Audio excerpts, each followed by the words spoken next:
যে তুমি একটু আসো, তোমার সাথে কথা আছে। পরে দিয়ে আমি আসছি, আসার পরে দিয়া ওই যে ভিকটিম অপরাধ, ঠিক আছে, এর খোঁজ চাইছে। পরে দিয়ে আমি খোঁজ দিছি, তারপরে বললাম যে দেখেন এর তো পাম আনতে আনতে সময় লাগবে, আমি থানায় গিয়ে আপনাদের সাথে কথা বলবো।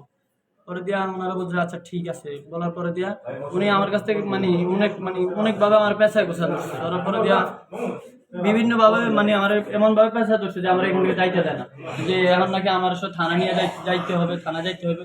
আমি বলছি যে আমি থানা যাব না, ঠিক আছে। পরে দিয়ে আমার জোর জবরদস্তি করে নিয়ে গেছে, তাকে আমি গেছি থানায়। থানায় যাওয়ার পরে দিয়া এরা অনেকজনে মিললে আমার মারধর করছে থানায়। প্রথমে আমার নিয়ে গেছে থানায় নিয়ে কোথায় হ্যাঁ মারতে বসে? ওসির রুমে? অস্থির না, একটা রুম আছে, এক্সট্রা রুম আছে, ওই রুমে এক্সট্রা রুমে নিয়ে গেছে? হ্যাঁ ওনারা 4-5 জন আমার একজনের কলার ধরে টানাটানি লাগা দিচ্ছে, যে আমার বুকুর প্রথমে ছিঁড়া আছে, ঠিক আছে। এরা টানা হাসরা করে আমার ইচ্ছা মতো মারছে, বন্দুকের ডাঁট দিয়া আমার পেটে মেটে দিয়া। এরপরে যাক, এরপরে যখন সিনিয়র বাইরে আসছে, আসার পরে যাকে দেখলাম রানের পেছনে মারধর করে না। পরে রাতের 1টা বাজে আমার সিনিয়র বাইরে সব চলে যাওয়ার পরে সাড়ে 3টা-4টার দিকে যখন একটু আজান দিবে এমন সময় এরা আসছে। আসার পরে বলতেছে যে এই রুমের থেকে তুমি উঠো, এই রুমে এক মহিলা থাকবে, ঠিক আছে। এরপরে দিয়ে আমার উঠে আমার কালো পট্টি দিয়া আমার চোখটা বাঁধছে, বাঁধা। এরপরে আলু নিছে, আলু নিয়ে মুখের মধ্যে আলু ঢুকাইছে, আলু দিয়ে আমার জোরে ঘুষা দিয়ে আলু একবার ভালো মতো মুখে ঢুকাইছে। ঢুকে আমার ইচ্ছা মতো বল দিয়া বাড়িয়া, ঠিক আছে, আমার হাতে হ্যান্ডকাপ লাগায়, আমার হাতের পিছনে হ্যান্ডকাপ লাগায়, ঠিক আছে। আমার ইচ্ছা মতো মারছে, মাইরা টাইরা আমার কারণে আবার নিচে আমি অজ্ঞান হয়ে গেছি।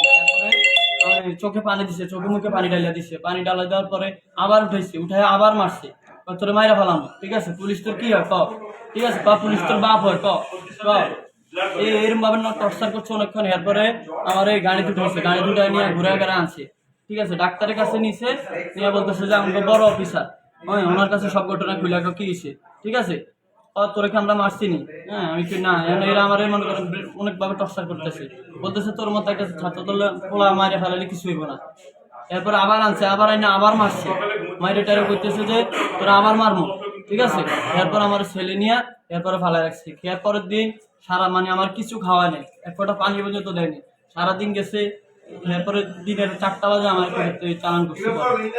এর মধ্যে দিয়ে আমার সাথে কারোর সাথে দেখাও করতে দেয়নি আমার। এই যে মায়ের আমার হাতে একদম হাতের আঙ্গুল সহকারে আঙ্গুলের মধ্যে বাইরেছে ইচ্ছা মতো। আর লাগবো না, ওই করে খোঁজ পাঠানোর জন্য 2 যথেষ্ট। ঠিক আছে।